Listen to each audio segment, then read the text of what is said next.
Hello, ഞാൻ doctor Joseph George, Ernakulam Lakshmi ഹോസ്പിറ്റലിലെ consultant orthopaedic surgeon. ഞാൻ ഡോക്ടർ അസീം ജബ്ബാർ, ആസ്റ്റർ മദർ ഹോസ്പിറ്റൽ അരീക്കോട്ടിലെ സീനിയർ ഓർത്തോപെഡിക് കൺസൾട്ടൻറ്റ് സർജനാണ്. സാർ, നമ്മുടെ ഒ പിയിൽ വളരെ കോമൺലി ഒരു പേഷ്യൻസിൻ്റെ ഒരു കംപ്ലയിൻ്റ് ആണ് ഷോൾഡർ പെയിൻ. അതിനെപ്പറ്റി ഒന്ന് സംസാരിച്ചാലോ? തോളുവേദന അല്ലേ? അത് വളരെ കോമൺ ആയിട്ടുള്ള ഒരു സംഭവമാണ് ഈ ഷോൾഡർ പെയിൻ. യൂഷ്വലായിട്ട് ആൾക്കാർ വരിക പറയാം, നമുക്ക് ഷോൾഡർ രാത്രി കാലങ്ങളിൽ ഷോൾഡറിൽ നല്ല പെയിൻ ഉണ്ട്, ഷോൾഡർ മര്യാദയ്ക്ക് പൊന്തിക്കാൻ പറ്റുന്നില്ല, പുറത്തേക്ക് തിരിക്കാൻ പറ്റുന്നില്ല, ഡ്രസ്സൊന്നും ഇടാൻ പറ്റുന്നില്ലാണ് സാധാരണയുള്ള കംപ്ലയിൻറ്റ്. മുടി ചെയ്യാൻ? അതെ, മുടി ചെയ്യാൻ, എസ്പെഷ്യലി ഫീമെയിൽസ് ഒക്കെ ആണെങ്കിൽ ഡ്രസ്സ് ഇടാനായിട്ട്, ബാക്കിൽ ഡ്രസ്സൊക്കെ ഇടാനായിട്ട് പ്രശ്നം. അതെ, അത് യൂഷ്വൽ കംപ്ലയിൻറ്റ്. സാധാരണഗതിയിൽ അത് ഫ്രോസൺ ഷോൾഡർ എന്ന് പറയും. നമ്മൾ സാധാരണഗതിയിൽ പറയുന്ന ഫ്രോസൺ ഷോൾഡറിൻ്റെ ഒരു ആരംഭമായിരിക്കും.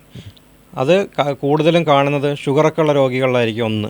പിന്നെ ഒന്ന് പ്രായാധിക്യം കൊണ്ടും വരാറുണ്ട്. ഫ്രോസൺ ഷോൾഡർ എന്താണെന്ന് പറഞ്ഞു കഴിഞ്ഞാൽ നമുക്ക് ഇതാണല്ലോ ഷോൾഡർ ജോയിൻ്റ് എന്ന് പറയുന്നത്. ഈ ഷോൾഡർ ഈ സോക്കറ്റിൽ ഇങ്ങനെ അനങ്ങുമ്പോഴാണ് നമുക്ക് മൂവ്മെൻറ്റ്സ് വരുന്നത്. അതിൽ നമുക്ക് കുറച്ച് ലൂബ്രിക്കേഷൻ ഉണ്ട്. അത് കുറയുമ്പോഴാണ് ഈ ഫ്രോസൺ ഷോൾഡറിൻ്റെ ആരംഭം വരുന്നത്. അത് കൂടി അത് വളരെ കുറയുകയും മൂവ്മെൻറ്റ്സ് സാധാരണഗതിയിൽ തീരെ മൂവ്മെൻറ്റ്സ് വരാത്ത അവസ്ഥയും വരും. രാത്രിയിൽ അതിശക്തമായ വേദനയും വരാനുള്ള സാധ്യതയുണ്ട്. പിന്നെ ഈ ഷോൾഡറിൻ്റെ ക്യാപ്സ്യൂളിൽ ഒരു ഇൻഫ്ലമേറ്ററി ചേഞ്ച് ഉണ്ടാവും, ഒരു നീരുവീഴ്ച പോലത്തെ നീരുവീഴ്ച ഉണ്ടാവും. അതെ. പിന്നെ വേറെ എന്തൊക്കെയാ ബുദ്ധിമുട്ടുകൾ വരാറുണ്ട്? റൊട്ടേറ്റർ കഫ് ഇഞ്ചുറീസ് ചിലപ്പോൾ വേദനയായിട്ട് വരാം. അതെ. കൈയെ മുകളിലേക്ക് പൊന്തിക്കാൻ സഹായിക്കുന്ന ചില മസിൽസാണ് ഈ റൊട്ടേറ്റർ കഫ് ടെൻഡൻസ് എന്ന് പറയുന്നത്. അത് 3-4 ഉണ്ട് ഷോൾഡറിന് ചുറ്റുമായിട്ടുള്ളത്. അതും ചിലപ്പം പ്രായാധിക്യം മൂലം അതിന് ചെറിയ കീറലുകൾ വരുമ്പോഴത്തേന്, ചെറിയ തുടക്കമൊക്കെ ആണെങ്കിൽ ആൾക്ക് പൊന്തിക്കാൻ പറ്റും, പക്ഷേ വേദന ഉണ്ടാവും. മനസ്സിലായില്ല? അപ്പോൾ ഫുള്ളായിട്ട് കട്ടായിട്ടുണ്ടെങ്കിൽ പൊന്തിക്കാൻ തന്നെ ഭയങ്കര ബുദ്ധിമുട്ടായിരിക്കും. മറ്റേ കൈയിൻ്റെ സഹായത്തോടെ അല്ലെങ്കിൽ വേറൊരാൾ പിടിച്ച് പൊന്തിക്കുമ്പോൾ മാത്രമേ പൊന്തിക്കാൻ പറ്റുള്ളൂ. അങ്ങനെയാണ് ഫുള്ളായിട്ട് റൊട്ടേറ്റർ കഫ് ടെൻഡൻ ഉണ്ടാകും. പക്ഷെ അത് വളരെ കുറവുള്ള ആൾക്കാർക്കേ കാണാറുള്ളൂ. കൂടുതലായിട്ടും കാണുന്നത് പൊന്തിക്കാനുള്ള വേദനയാണ്. ചിലപ്പോൾ ഒരു ഇഞ്ചുറി കഴിഞ്ഞിട്ടാണെങ്കിൽ ചിലപ്പോൾ അതൊരു അക്യൂട്ട് ട്രോമാറ്റിക് ടെയർ ആവും. അത് ചെറുപ്പക്കാർക്കും ആക്സിഡൻറ്റിലോ അങ്ങനെ വീഴ്ചയിലൊക്കെ അത് സംഭവിക്കാവുന്നതാണ്. പ്രായം കൂടുതലുള്ളവർക്ക് ഡീജനറേറ്റീവ് ടെയർ എന്നാണ് സാധാരണഗതിയിൽ അത് പറയുന്നത്. പിന്നെ ഇത് രണ്ടും ഒരുമിച്ചും വരാം. അതെ, നമുക്ക് ഈ ഫ്രോസൺ ഷോൾഡറിനും റൊട്ടേറ്റർ കഫ് ടെൻഡനോപ്പതിയും രണ്ടും കൂടെ ഒരുമിച്ചും കാണാറുണ്ട്. പിന്നെ ഈ ചിലപ്പോൾ ഷോൾഡർ ഇൻസ്റ്റെബിലിറ്റിയും സംഭവിക്കാം, ഷോൾഡർ ഡിസ്ലൊക്കേഷൻ സംഭവിക്കാം. അതെ, അതും ഒരു കാരണമാണ് വേദനേൻ്റെ. സർ, ഈ റൊട്ടേറ്റർ കഫ് ടെൻഡനിൽ ഒരു ടയർ സംഭവിക്കുകയാണെങ്കിൽ, നമ്മൾ ഈ പറഞ്ഞല്ലോ സാർ, ഒരു 4 മസിലുകളുടെ ടെൻഡൻസ് വന്ന് ചേർന്ന് ഉണ്ടാക്കുന്ന ഒരു സ്ട്രക്ചറാണ് റൊട്ടേറ്റർ കഫ്.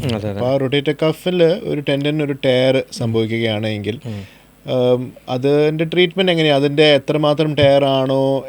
അതെ, അത് നമ്മൾ പറഞ്ഞല്ലോ, 4 ടെൻഡൻ കൂടെ ഒരുമിച്ച് കൂടുതലാണ് റൊട്ടേറ്റർ കഫ് എന്ന് പറയുന്നത്. അപ്പോൾ അതിൻ്റെ ട്രീറ്റ്മെൻറ്റ് നിശ്ചയിക്കുന്നത് എത്രത്തോളം ടയർ ഉണ്ട്, എത്ര ടെൻഡൻസ് ടയർ ആയിട്ടുണ്ട്, അതിനനുസരിച്ചാണ്. ഇപ്പോൾ ചെറിയ ടയർ, ഒരു 10% ടയറൊക്കെ ഉള്ളെങ്കിൽ നമുക്ക് നന്നായിട്ട് ഫിസിയോതെറാപ്പി ചെയ്യുന്നതിലൂടെ ബാക്കിയുള്ള ടെൻഡൻസ്, നല്ല മൂവ്മെൻറ്റ്സ് നമുക്ക് റീഗെയിൻ ചെയ്യാൻ പറ്റും.